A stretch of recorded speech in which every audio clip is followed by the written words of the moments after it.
নমস্কার বন্ধুরা, আপনারা দেখছেন কুকিং হাউস অফ অনিমা।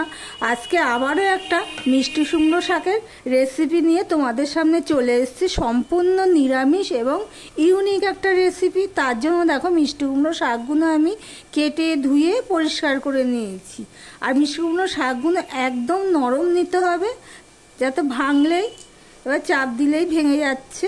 ঠিক এরকম শাকই আমি নিয়ে নিয়েছি, তাহলে এই রেসিপিটা খুব ভালো হয়। তাহলে চলুন রান্নায় যাই। কীভাবে এই মিষ্টি কুমড়ো শাকটা রান্না করব, সম্পূর্ণ নিরামিষ একটা রেসিপি, দেখতে থাকো বন্ধুরা। দেখো একটা কড়াই বসিয়ে দিয়েছি, কড়াইটা গরম হয়ে গেছে। এবার আমি দিয়ে দিচ্ছি 2 চামচের মতন তিল। তিলটাকে আমি একটুখানি ভেজে নেব। ভিডিও শুরুতে একটা লাইক দিয়ে কন্টিনিউ করো বন্ধুরা। একদম নতুন রেসিপি, যারা শাক পাতা খায় না তারাও চেটে পুটে খেয়ে নেবে, এতটাই স্বাদ হয়। তিলটা কিছুটা ভাজা হয়ে গেলে আমি এখানে দেখো বন্ধুরা অল্প একটু চীনাবাদাম নিয়েছি। এগুলো কিন্তু ভাজা বাদাম, সেই জন্যই আমি এটাকে আগে দিলাম না। না হলে যদি কাঁচা বাদাম তোমরা দাও, তাহলে কাঁচা বাদামটা আগে ভেজে নিয়ে তিলটা দেবে। তিলটা ভাজা হয়ে গেছে, এবার বাদামটা একটুখানি মচমচে হওয়ার জন্য আমি দিয়ে দিলাম। গ্যাসটা কিন্তু আমি অফ করে দিলাম। এবারে দেখো আমি 1/2 চামচের মতো সর্ষে নিয়েছি, সেটাও আমি দিয়ে দিলাম। গ্যাস কিন্তু আমার অফেই আছে। এবার গরম কড়াইতে আমি এগুলো একটু নেড়ে নেব, তাহলে পুরো মচমচে হয়ে যাবে। কড়াইটা গরম হয়ে গেলে আমি এখানে দিয়ে দিচ্ছি সর্ষের তেল। এই রান্নাটা আমি সর্ষের তেলেই করব।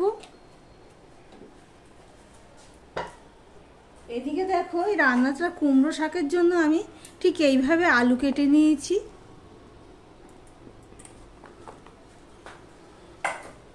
এখানে আমি 5 ফোড়ন দেবো। তোমরা কালো জিরে যা খুশি দিতে পারো, তবে 5 ফোড়নটা এর সাথে জমে যায় বেশি।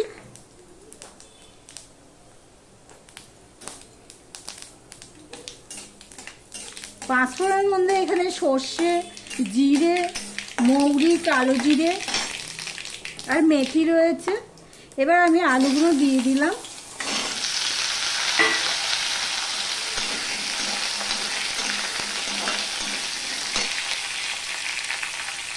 দিয়ে দিলাম নুন,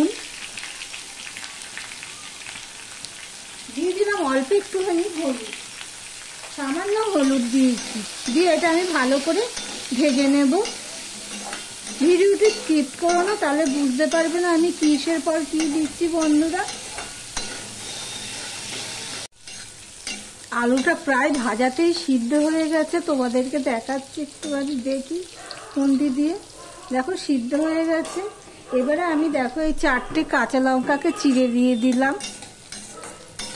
লঙ্কাগুলো 2টো দিলেই হতো, কিন্তু ঝাল নেই তো সেই জন্য 4টে দিলাম। এই রান্নাটা কিন্তু খুব একটা ঝাল হবে না। আর একটু দিয়ে দিলাম হলুদ। হলুদটা দিয়ে একটু মিশিয়ে নিলাম। নিয়ে যে মিষ্টি কুমড়োর ডগা পাতাগুলো রয়েছে সেগুলো আমি দিয়ে দিলাম। খুবই ভালো লাগবে খেতে এইভাবে করলে বন্ধুরা। একদম সম্পূর্ণ অন্যরকম একটা রেসিপি। তোমরা যদি না বানিয়ে খেয়ে থাকো, প্লিজ একবার ট্রাই করে দেখতে পারো। বাচ্চা থেকে বড় সবাই খেয়ে নেবে।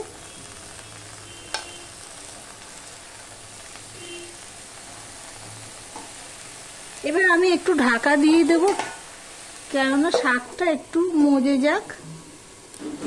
এদিকে দেখো আমি এটা একটা ডিশে নিয়ে নিয়েছি, ঠান্ডা হয়ে গেছে।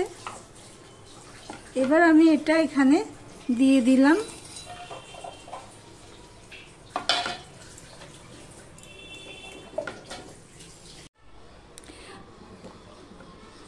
আমি শুকনো অবস্থায় দেখো পুরো গুঁড়ো করে নিয়েছি, দেখতেই পাচ্ছ। আমি ঢাকা দিয়ে দিয়েছিলাম, মাঝে এসে একবার আমি উপর নিচ করে দিয়েছি তরকারিটা।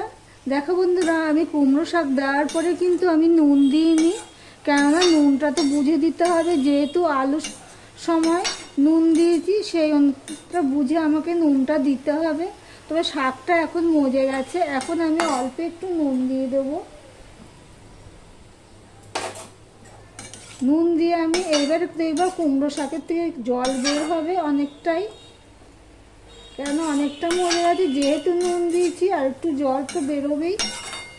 এবার আমি আর ঢাকা দেব না, ঢাকা ছাড়াই রান্না করব একটু সময়। নুন দেওয়ার কারণে দেখো কিছুটা জল বেরিয়ে গেছে এই সাইডে, তোমরা এই দেখো অল্প জল বেরিয়ে গেছে। আর ডাঁটাটাও সিদ্ধ হয়ে গেছে, ডাঁটাটা তো কচি নরম ডাঁটা, সিদ্ধ হয়ে গেছে। আলুটা তো আগেই সিদ্ধ হয়ে গেছে। এবার দিয়ে দিচ্ছি চিনি একটুখানি। শাক পাতাতে তো একটু চিনি দিতেই লাগে, নাহলে স্বাদ করে না। তবে যারা চিনি দিতে না চাইবে তো না দেবে। এবার সম্পূর্ণটা আমি মিশিয়ে নিচ্ছি ভালো করে। আমার ভিডিওটি যদি ভালো লেগে থাকে প্লিজ লাইক কমেন্ট শেয়ার করে দিও। আর যারা নতুন বন্ধু ভিডিওটি দেখছো এখনও পর্যন্ত সাবস্ক্রাইব করোনি, তাদেরকে বলবো সাবস্ক্রাইব করে পাশে থাকার জন্য। এবারে যে আমি গুঁড়োটা করে রেখেছিলাম সেটা আমি দিয়ে দিলাম। এটা আমি পেস্ট করলাম না, ডাস্ট করলাম।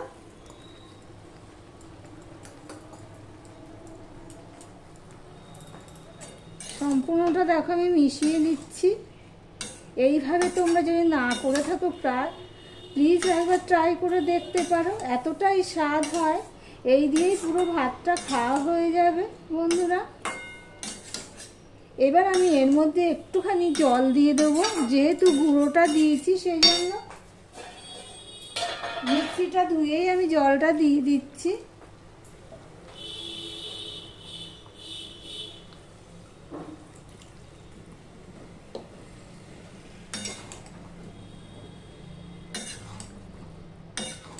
এখনো পর্যন্ত লাইক করোনি, যারা লাইক করতে ভুলে গেছো চট করে একটা লাইক করে কন্টিনিউ করো বন্ধুরা।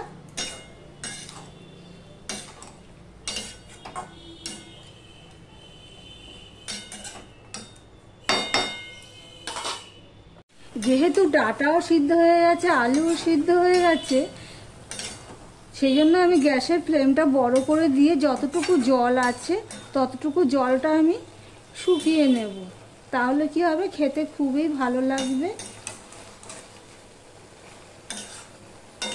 আমি 2 মিনিটের মতন ঢাকা দিয়েছিলাম, কিন্তু তারপরে আমি ঢাকাটা তুলে নিয়েছি, অফ ক্যামেরাতেই করেছি। তাহলে দেখতেই পাচ্ছ বন্ধুরা কি দারুণ হয়েছে। গরম ভাতে একেবারে জমে যাবে। এইভাবে তোমরা যদি না খেয়ে থাকো একবার ট্রাই করে দেখতে পারো, আমি গ্যারান্টি দিয়ে বলছি খুবই ভালো লাগবে। এবার আমি গ্যাসটা অফ করে দিলাম, সার্ভ করে তোমাদেরকে দেখাচ্ছি। দেখো তোমাদেরকে সার্ভ করে দেখাচ্ছি কতটাই লোভনীয় হয়েছে বন্ধুরা।